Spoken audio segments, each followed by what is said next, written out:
अगर आपको एक ऐसा जूता मिल जाए जो पहनते ही आप हवा में उड़ने लगें, तो आप क्या करेंगे? यह कहानी है एक आम बच्चे की, जिसे मिली ऐसी ताकत जिसने उसे आसमानों पर पहुंचा दिया।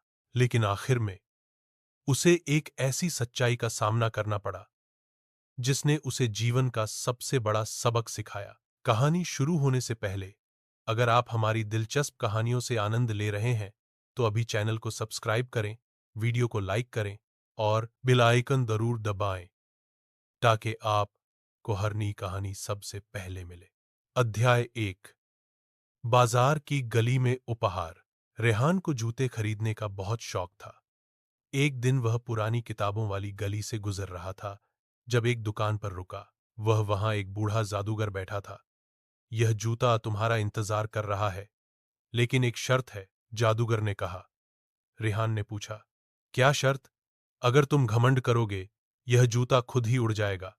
रेहान हंसा और जूता पहन लिया। अध्याय 2। उड़ने की खुशी। जैसे ही रेहान ने जूते पहने, वह आकाश में उड़ने लगा।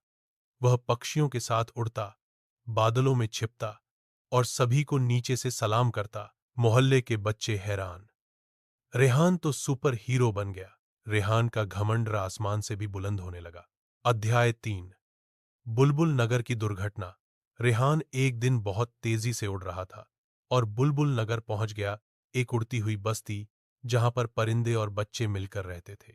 वहां का कानून था, सिर्फ वही रह सकता है जो विनम्रता दिखाए। रेहान ने कहा, मैं सबसे बेहतर हूं। अचानक जूता खुद उसके पांव से निकल गया।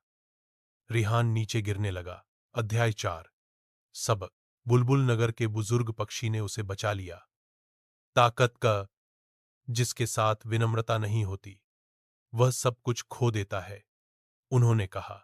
रेहान ने माफी मांगी और जूता उसे वापस मिल गया, लेकिन अब वह उसे केवल धन्यवाद देने के समय पहनता। सबक। मॉरल। शक्ति के साथ विनम्रता आवश्यक है।